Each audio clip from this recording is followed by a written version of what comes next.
अब हम आते हैं एंटिसिपेटरी बेल के केसेस के ऊपर and we will start with Gurbaksh Singh Sibia case.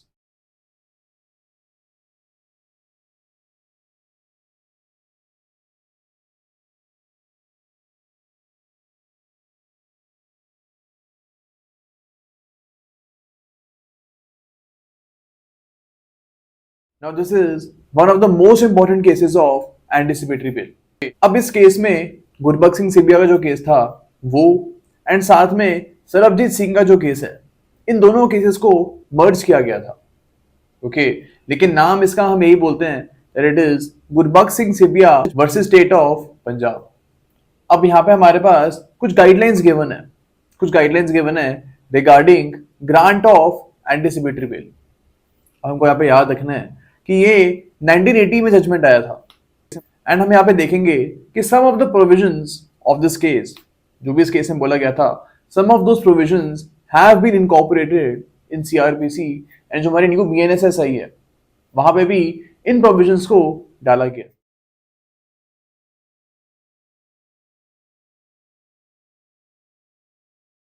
अब हम आते हैं इसकी पहली गाइडलाइन के ऊपर। First guideline was that anticipatory bail is a pre arrest order and it is not a post arrest order. यानी कि जो एंटिसिपेटरी बेल है ये आप अरेस्ट के पहले ही ग्रांट कर सकते हो। अगर एक बार एक्यूज्ड अरेस्ट हो जाते हैं तो इस चीज के बाद इनको एंटिसिपेटरी बेल नहीं मिल सकती है। After this he only has the option to obtain regular bail. जो रेगुलर बेल होती है under section number 482 of BNSS and section number 437 of CrPC, वो आप ऑब्टेन कर सकते हो आफ्टर अरेस्ट। लेकिन anticipatory bail under section number 484 of BNSS and section number 438 of CrPC, जो एंटिसिपेटरी बेल है या वो ऑब्टेन नहीं कर सकते। अब इस केस में जो सेकंड गाइडलाइन है वो ये थी that for anticipatory bail there should be a tangible reason for the granting of bail. यानी कि अगर आपको एंटिसिपेटरी बेल चाहिए तो आपके पास कुछ टैंजिबल रीजन होने चाहिए, कुछ आपके पास ठोस रीजन होने चाहिए for the grant of bail. And इसके अलावा यहाँ पे बोला गया था that anticipatory bail should always be for a particular case. Anticipatory bail should always be for a particular case.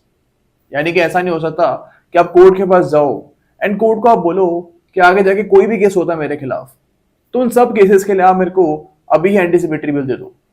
ऐसा नहीं हो सकता है। एक पर्टिकुलर केस के ऊपर ही आपको एंटिसिपेटरी बेल मिल सकती है। तो you can write this that anticipatory bail is not a blanket order. ये एक ब्लैंकेट ऑर्डर नहीं होता। जैसे कि ब्लैंकेट आपको पूरा तरह कवर कर देती है, ऐसा एंटिसिपेटरी बेल नहीं होता है because it is not covering you from all the prospective cases. जितने भी केस आपके खिलाफ आगे हो सकते हैं उनसे आपको एंटिसिपेटरी बेल नहीं बचाएगी। ये सिर्फ और सिर्फ एक पर्टिकुलर केस के ऊपर ही अप्लाई होगी। नेक्स्ट गाइडलाइन यहाँ पे ये है that FIR is not a prerequisite for the grant of anticipatory bell. Okay यानी जरूरी नहीं है कि अगर आपको एंटिसिपेटरी बेल चाहिए तो आपके खिलाफ एफआईआर रिकॉर्ड हुई है। It is not necessary. Without the recording of FIR anticipatory bail आपके खिलाफ दर्ज हो सकती है। तो you will have to remember this that even without the recording of FIR you can still get anticipatory bail. लेकिन यहाँ पे प्रैक्टिकल यही होता है दैट कोर्ट हमेशा चेक करती है कि आपके खिलाफ एफआईआर रिकॉर्ड हुई है या फिर नहीं हुई है। बिकॉज ऐसे तो हर कोई बंदा एंटिसिपेटरी बेल के लिए इवन नॉन डिसेबल ग्राउंड्स के ऊपर भी जाके कोर्ट से ऑब्टेन कर लेगा। तो अगर एफआईआर रिकॉर्ड हुई होती है तो कोर्ट कैन ऑलवेज अज्यूम कि यस इस केस में एक टैंजिबल ग्राउंड है बिकॉज एफआईआर रिकॉर्ड हो चुकी है एंड अब इस पर्सन को कभी भी अरेस्ट किया जा सकता है। ओके तो this we have to remember. Next guideline यहाँ पे बताई गई थी that anticipatory bail can also be granted in an interim form में भी एंटिसिपेटरी बेल ग्रांट हो सकती है। अब जो जजमेंट है इट केम इन 1980 एंड जो हमारी सीआरपीसी है वहां पे 2005 में इंटरिम एंटिसिपेटरी बेल का प्रोविजन डाला गया था। ओके, तो गुरबख्श सिंह सिबिया का जो केस था उससे ही मोटिवेटेड था 2005 के अमेंडमेंट, जहां पे इंटरिम एंटिसिपेटरी बेल के बारे में प्रोविजन बनाया गया था। अब इंटरिम एंटिसिपेटरी बेल क्या होता है? इसका यह मतलब होता है कि फॉर द टाइम बिंग आप एक्यूज्ड को एंटिसिपेटरी बेल ग्रांट कर रहे हो। ओके, यानी कि यानी कि अभी एंटिसिपेटरी बेल पे जो प्रॉपर हियरिंग है वो होनी बाकी है। जो ऑपोजिट पार्टी है उनको भी कोर्ट में सुनेगी, लेकिन इन द मील वाइल जब तक नेक्स्ट हियरिंग नहीं होती उस टाइम तक के लिए आपको एक इंटरिम एंटिसिपेटरी बेल ग्रांट हो जाती है। ओके, अभी फाइनल एंटिसिपेटरी बेल का ऑर्डर नहीं आया। ओके, अब नेक्स्ट गाइडलाइन हमारे पास है anticipatory bail is a protection from custody and it is not a protection from arrest. यानी कि एक बार आपको एंटिसिपेटरी बेल मिल जाती है तो पुलिस आपको कस्टडी में लेके नहीं जा सकती है, लेकिन ये वो आपको अरेस्ट कर सकती है। अरेस्ट करने के बाद आप जो है अपने एंटिसिपेटरी बेल का ऑर्डर पुलिस को दिखा सकते हो, एंड जब ये ऑर्डर पुलिस देख लेगी after that the police will have to release you. Police can not take you in custody. Okay, तो ये चीज हमको यहाँ पे बताई गई थी। नेक्स्ट गाइडलाइन हमें बताई गई थी that anticipatory bail can be granted by a high court और सेशंस कोर्ट्स ओनली। यानी हाई कोर्ट और सेशंस कोर्ट जो है सिर्फ यही एंटिसिपेटरी बेल ग्रांट कर सकते हैं। एक मैजिस्ट्रेट की कोर्ट एंटिसिपेटरी बेल ग्रांट नहीं कर सकती है। इसके बाद आपको बताया गया था that anticipatory bail is not a licence for the accused to violate the conditions of bell.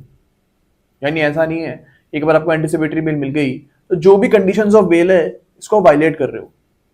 Okay, यहां पे accused can not disrupt the investigation process. Accused investigation process को डिसरप्ट नहीं कर सकता। ऐसा नहीं होगा कि बाहर निकल के वो एविडेंसेस को मिटा रहा है या फिर विटनेसेस को थ्रेटन कर रहा है। All these things can not be done.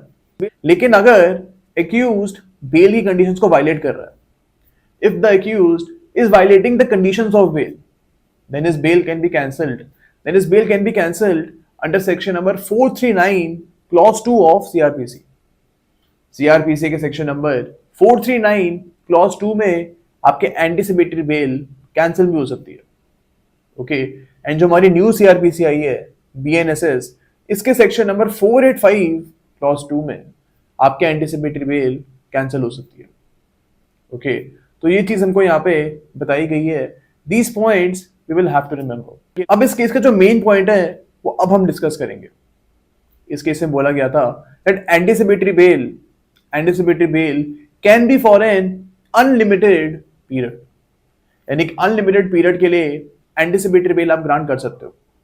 यहाँ पे अनलिमिटेड पीरियड का ये मतलब है कि जब तक ट्रायल खत्म नहीं होता, जब तक केस में ट्रायल खत्म नहीं होता तब तक आपको एंटिसिपेटरी बेल मिली हुई है। ओके, तो you have to remember this that anticipatory bail can be granted for an unlimited period till the conclusion of trial.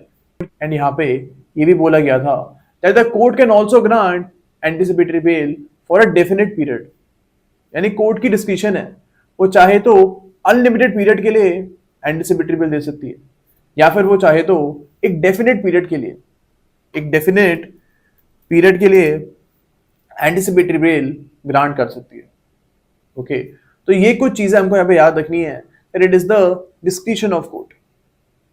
Okay, तो all these points were held in the case of Gurbaksh Singh Sibia case. Okay, अब इस main point के ऊपर कि anticipatory bell unlimited period के लिए होती है या फिर सिर्फ एक लिमिटेड टाइम के लिए होती है, इस पॉइंट के ऊपर हमारे पास आगे जाके और भी केसेस आए हैं। There has been some kind of a controversy on this point. तो इसी लाइट में we will see our next judgment जिसका नाम है Salauddin versus state of Maharashtra.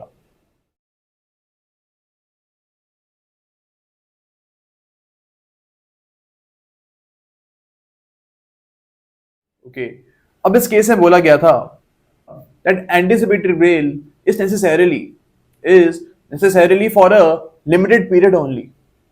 Okay, तो यहाँ पे somewhat गुरबख्श सिंह केस को काइंड ऑफ ओवररूल करने की कोशिश करी गई है।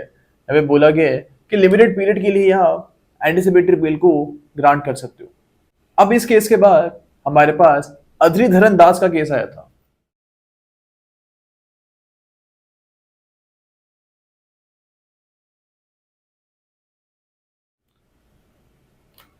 अधीरधरन दास का जो केस था, यहां पे भी सेम बात बोली गई थी that anticipatory bail has to be for a limited period only.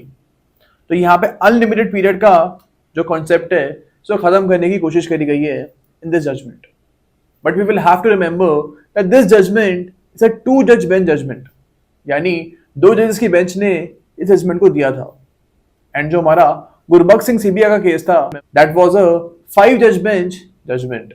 तो you will have to remember that a 2 जज बेंच जजमेंट, एक 2 जज की जो बेंच होती है उसका जजमेंट कैन नॉट ओवररूल अ 5 जज बेंच जजमेंट। ओके, तो यहां पे इस जजमेंट को हम पर इंक्विरियम जजमेंट बोलेंगे। एंड हमारे पास जो सिद्धाराम की जजमेंट है उसमें भी हमको सेम चीज बोली गई थी दैट अधीररंजन दास का जो जजमेंट था इट वाज पर इंक्विरियम जजमेंट।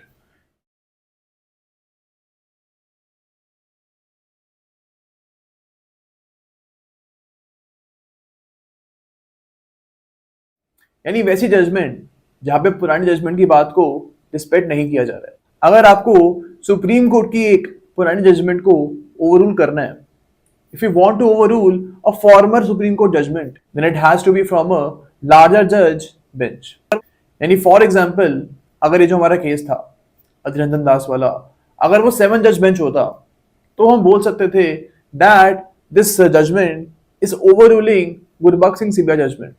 बट सिंस ये 2 जज की बेंच का जजमेंट था तो we can not say that this judgment is overruling Gurbaksh Singh Sibia judgement.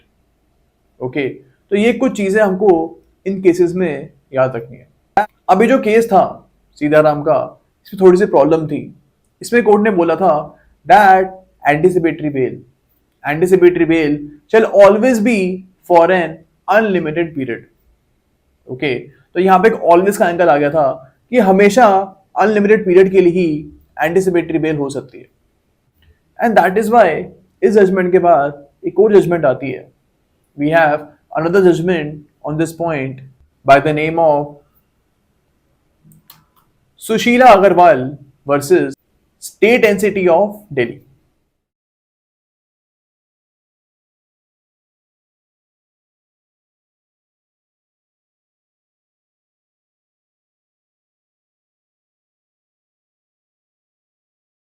Okay, अब इस जजमेंट में बोला गया था that anticipatory bail can be for an unlimited period or it can be for a limited period। यानी कि जो गुरबख्श सिंह सिबिया का केस था वही सेम बात यहाँ पे भी बोली गई थी। तो यू कैन सी कि 38 इयर्स में, ऑलमोस्ट 38 इयर्स ही हो गए यहाँ पे, 38 इयर्स में वही सेम जजमेंट हमारे पास स्टैंड करती है। यानी Gurbaksh Singh Sibia judgment still holds good today. तो हमको इस पॉइंट के ऊपर जो भी केसेस हमने पढ़े हैं ये केसेस आपको याद रखने हैं, बिकॉज एग्जाम में मेंस आपसे पूछ लेते हैं कि एंटिसिपेटरी बेल अनलिमिटेड पीरियड की होनी चाहिए या फिर ये लिमिटेड पीरियड की होनी चाहिए। तो you will have to remember this journey of cases. Okay, तो ये चीज हमको यहाँ पे याद रखनी है।